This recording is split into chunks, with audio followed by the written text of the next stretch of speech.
What's up, nerds? So, I finished the finale of season 4 of True Detective, Night Country. And I have to be honest with you, I'm a little mixed whether I liked it or not. It's not that I didn't like it, it's just there's just too many questions. There's just too many questions that I have for it. And I'll talk about that at the very end and I'll get into the breakdown, but I didn't hate the ending. It's just, and I got, stuff wrong. It didn't end as spectacular as I thought it would. I thought they would explain a couple more things than they did, but it's fine. It's fine. I was just like, interesting. But, what are you going to do? All right, I'm going to stop yapping right now, well, except for when I break this sucker down and everything. But I'm going to break this down, and then I'll give you my review at the end. All right, so here we go. Amidst the storm, Danvers and Navarro enter the caves. As Navarro wants to get through a blockade, they fall through the ground to a lower level of the cave. So I have to just say, I loved when both of them fell through the ice of this, because Navarro falls through first, and then Danvers is all like, I'm gonna go get some help, and then she falls through and she lands. She's like, that hurt. And I just laughed both times. I laughed so hard because I was like, you idiots.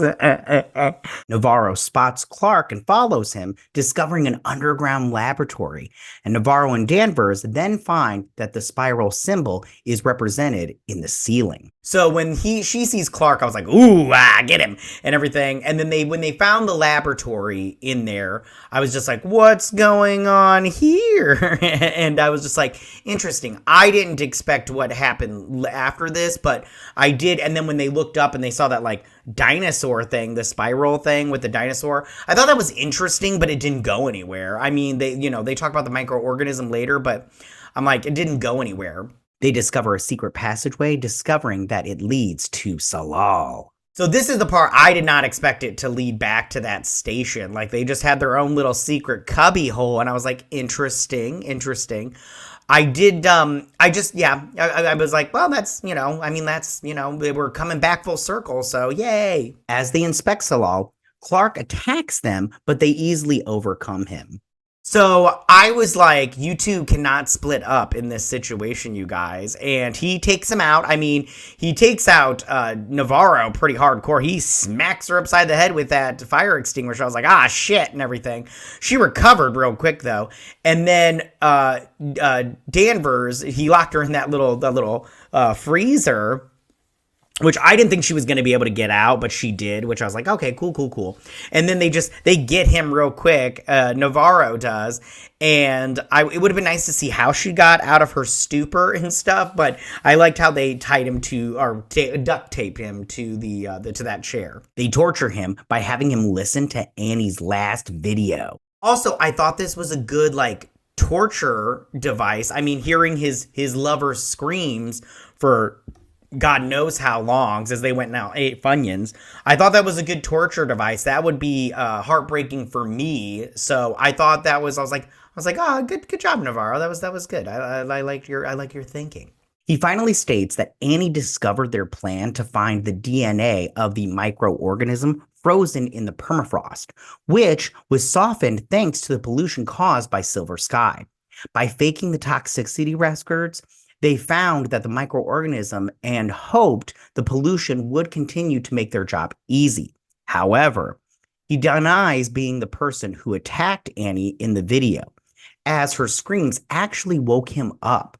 He and the rest of the scientists found Lund stabbing her after she was destroying their underground research facility, with the rest of the scientists helping Lund in killing her. Clark decided to kill her to put her out of her misery. So when we get the reveal of who killed Annie K, I was like, all right. It was not the redhead, Blair, like I kept saying. I thought it was her. It was just I thought it would be something stupid, but no, it wasn't. It was something hardcore. And she had found out that they were faking the pollution numbers because they wanted to make the permafrost softer so they could get that microorganism because it could help. And I thought that, at the same time, I thought that was I thought it was good, but at the same time, I was just like, oh, all right. I thought it would be more, you know? And, you know, just the fact that the Lund guy killed her, or at least stabbed her, and then you know, the rest of them came down. They're just like, well, he's stabbing her, so we might as well just help out and everything. And I'm all like, what? Maybe I'm the weirdo, you know, because if I don't care how much research I stop at murder, okay? And I like how she was like, did you put a finger on her? He's like, I didn't touch her. And then he shows that he like totally suffocated her to death. And I'm all like, no, pick her up and be like, I'll take care of this as you drive her to a hospital. You know what I'm saying? Yeah, I was just like, man, that sucks because he killed his lover. Peter disposes of the bodies of Hank and Otis. When Leah arrives, he offers to leave her with Kayla so she doesn't spend New Year's alone. Noticing him, Kayla questions Peter about the case, and he says that he will finish the case to be back with her, and she kisses him, asking him to come back to her. I also kind of felt bad for Peter in this because, like, he killed his dad, which I'm pretty sure is, like, hardcore. And then he's got to get rid of the body and everything. And when he turns and he sees that tooth inside the wall, I was like, ah, shit. And then Leah shows up and he's like, hey, Leah, what's up? And everything. There's not a tooth behind my head right now. No. Stuck in the wall. No. And then he's like, you shouldn't be alone on New Year's and everything. And I was like, oh, that's nice. And he drives her back to Kayla's house. And I did like that Kayla and him like kind of like reconciled a little bit because I did like Peter and throughout this entire show, and he was done a little dirty, but at the same time I felt the same way about both sides, so you know I could see both sides. He takes the bodies to Rose, who helps him dispose of them by throwing them in the frozen outskirts. So I feel like the Rose character was just there to get rid of dead bodies. Like that was her whole character arc. I'm all like, why is Aunt Petunia here? Like, I mean, besides this, to just shove some dead bodies in the water and everything. I'm like, but at the same time, you know, when he's all like, I want to walk, and she's like, turn around, you don't want to see what I'm going to do next. And he's like, no, I want to see. And she's like, you want me to see you want to see me cut open your father to let out all the air so he doesn't float? And he's all like, ah, shit, no. And he turns around and he's like, I don't want to see that shit. And then, you know, he lays there. And I thought they were just going to put the whole truck in the water, you know, just drive it out to the ice. I mean, maybe that's too much, but that's what I thought they were just going to do. Like they didn't have to, you know, cut away from stuff. But I did feel bad again for Peter that he had to do all of this to his dad and everything. But his dad was a bad guy. As Danvers leaves the room, her conversation with Navarro reveals that the latter shot Wheeler, with Danvers suggesting she was considering doing it herself. I mean, this really wasn't anything like revealing. I mean, Danvers just being like, I was going to do it, you know. But then Navarro shot that Wheeler guy. And again, the Wheeler guy being gone, no loss there. But I mean, and again, it was just like when it happened, I was like, okay, she did it. You were gonna do it. You guys fixed the stuff. We already knew this stuff. It did. To me, it didn't feel like we had to know who had shot the Wheeler guy because it didn't matter to the story, in my opinion. Clark then claims that Annie returned to kill the scientist, prompting him to hide in the underground passageway for the past few weeks. He then asks Navarro to put him out of his misery, who angrily gets him to walk out of the station, committing suicide by freezing to death like the other scientists. So the whole time she's talking to Clark, he reveals that, you know, he has his little seizure. I'm not quite sure what that was when he was like, and then he's like, she's awake and everything. And then he runs to the hatch where he closes it. And then the Lund guy's all like, let me in and everything. And I'm all like, but you don't know, there's nothing going on here kind of thing. I'm like, okay, whatever. But, and then he's like, I stayed there for weeks. And then she's like, but it was the guy who was delivering stuff. He's like, I was hungry and stuff. And then, we find out that, and then Navarro, he's like, put me out of my misery. He's like, put me out of my misery or I'll do it. And then she lets him go and he does walk outside into the snow and freezes to death. And when, Danvers finds him, she's angers all pissed Danvers off. As he was their only witness. They struggled to keep themselves in the station as the power has been cut off. and Navarro starts hearing voices and then sees Clark again. After an argument with Danvers, Navarro walks off into the outskirts and imagines reuniting with Julia. Danvers goes looking for her, and when she sees her son trapped beneath her, the ice shatters and Danvers almost dies until Navarro pulls her out and takes her back to Salal. Navarro claims she saw her son, who wanted to tell her that he sees her. So then Danvers, she's all like, that was our only witness, fucker. And then she's all like, you want to go out there? Fine, go out there. And then she brings up her son and she's like, don't you say his name. And I have to just say, I got that part of it. And then Danvers does walk outside and she's having hallucinations. They didn't even talk about that. Like, is her hallucinations part of the craziness or is it part of her trauma, her PTSD from battle? Like, that's what I don't understand. Like, they didn't explain any of that. They just go into this supernatural thing and I'm all like, it could just be mental health. I mean, she's having visions, but that could be she's crazy from the PSD or from the mental illness that she got, handed down from her mother. So I just don't, they didn't explain that. And I mean, granted, they probably didn't have time, but I wish they would have explained it a little bit. And then when Danvers goes out there and then she sees her son, I was like, I'm not getting all of this, her seeing stuff now. But then she starts cutting into the ice and then she goes in. I was like, Danvers is dead. And then she doesn't die. She gets brought back. And then they bring her, and then Navarro brings her back into the compound. And she's like, what did he say?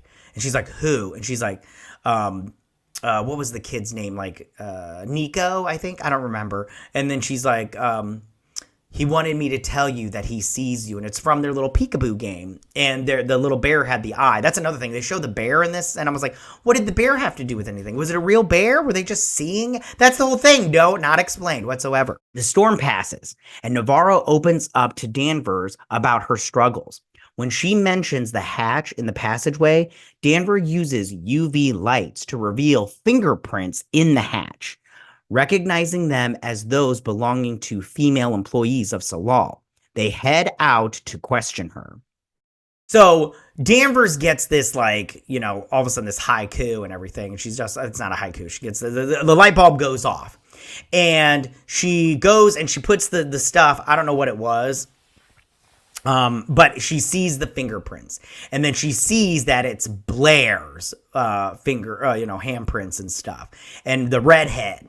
Because I told you guys, she got the look on her face when she saw the spirally thing, and then when she was at the laundromat, and she was listening to everything they were saying. I was like, don't trust that Blair girl and everything, and I was right about that. But she did not kill Annie Kay, so I was wrong about that. So they find out that it was the fingerprints of the employees, the female employees of Salal. They visit Patrice and Blair, who are living with other employees.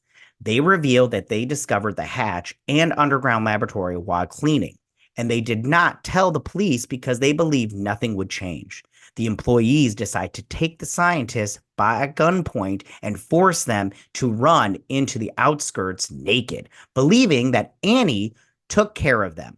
They claim this is just another story, and Danvers and Navarro decide to officially deem the Salal men's death an accident, closing the case. So we got the reveal of what happened to the scientists, and it was just basically like all these angry women come in and make them, get in this truck. They drive them out to the snow and or the outskirts. They make them take off all their clothes, and then they're just like, go on, run. And then they're all like, if she wanted them, she was going to take them. And if she didn't want them, their clothes were there. They could survive. And I was like, what? I was like, I mean, I guess so. That one guy survived, so I guess it was possible. But I'm just all like, okay, I just don't know, man. I was like, I feel like they were gonna die no matter what. I mean, Annie Kay could come and get them or not. They were dead, But then again, Lund didn't die. And then after hearing that, because all these women come in and Danvers is all like, what's going on here? I'd have been like, listen, I'm going to get my gun out just in case you fuckers try something, because I don't trust you ladies. There's like 10-1, and I promise you, I'll be taking a couple of you with me if you try some shit. But then they tell them, like, it's closed because it was an accident. They died from an avalanche, because that's what the report was from that guy, Culver, I think his name was, and the Doctor Who guy. And yeah, so that's how they wrapped that part up. And I was just like, it was fine, but it was, like I said, it wasn't as grand as I thought it was going to be. On May 12th, Danvers is questioned over Hank's disappearance, and she reports that Hank killed Otis, claiming the police are still looking for Hank. Navarro has vanished after leaving Innis, leaving Clark's confession, which causes Silver Sky to be closed. Danvers and Leah have reconciled, while Peter now spends more time with his family. When Danvers is asked about sightings of Navarro, she replies, "This is Innis. Nobody ever really leaves." So she's giving this whole thing, she's explaining everything through. They're doing exposition dump right now at the very end. And they go through and they're talking to her, and they're asking about Hank, and she's like, Hank's, disappeared because he killed Otis. And then, Navarro, she vanished, and she's just doing a walkabout, which I'm all like, okay, but at the same time, I'm all like, what's going on? Is she dead and a ghost, or is she alive? That's the whole thing. And I did like that they showed Danvers and Leah kind of, having a good relationship and everything. And Peter, he's in bed with his son, just laying there. But I'm all like, is he happy though? Because, granted, more time with your family is good. But I was like, the whole time I was just like, I'm not quite sure, in terms of, what's going on. Like, I feel like this was just like, all right, let's wrap it up, guys. Let's wrap it up. So, and then that end part where Navarro comes onto her porch and they're just looking out, and the factory shut down. So that was because, Danvers found the Clark Sky's confession about what they were doing. And then Blue Sky, what are they called? Skyrim or whatever. They shut down. Silver Sky, and no snow, by the way. There was a lot of field grains and stuff. I was like, that's interesting. And then so then she sees the confession, and then he's like, who leaked it online? And she's like, I don't know, doesn't matter. And I was like, that's good. And then when Navarro is standing on her porch, but they're like further apart, I'm all like, is Navarro dead, or is she just skulking around, the outskirts and shit? I'm like, there's no explanation here, and I don't like that shit at all. If you can't wrap it up in a reasonable way, you're just doing all this hocus pocus bullshit, this mumbo jumbo, I'm not a fan of that. I'm just not. Okay, so overall, this final episode, I did like it. I just didn't, I just felt like I have questions. Like, the bear, was that real? Who left the tongue? Because they didn't explain that. And maybe you guys know and everything. I haven't watched anybody else's review of this because I don't like to influence my thoughts on it. But who left the tongue? Annie K's tongue. Because remember, she went to go see it, and there was like a stain where her tongue was, and she was going to do it, but then Navarro showed up, and I was just like, who left her tongue there then? Like, what was that all about? Was it Hank? I'm just confused about that portion of the program. I wish also they would have explained the car accident with her son, exactly what happened kind of thing, and, all that stuff. Like, they didn't explain that backstory very much. And it was just not, there was just a lot of things that I wish they would have gone through and explained just a tiny bit more. Also, they didn't explain those deer jumping off of the cliff at the beginning. What was that all about? See, too many questions. I feel like you shouldn't leave questions. And if you do, you shouldn't leave this many questions. I'm pretty sure there's more, but I just haven't written them all down. So Jodie Foster and Callie Reis, they knock it out of the park, and I really enjoyed them a lot in this episode, and I'll talk about that in just a few seconds.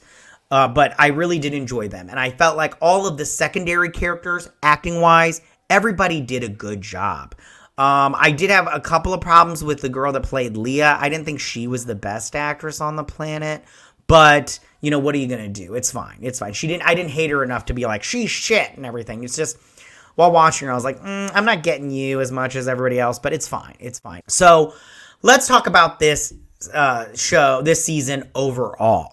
And let's dive into the world of True Detective, shall we? Now, if we're talking about seasons, it's got to be like a ranking game, right? So season 1, hand down, is the champion of this game, okay? Because, yeah, you know, that was just the best season in my opinion. I loved that season watching it. I mean, now we find out that it was just, all stolen material, but, I still liked it.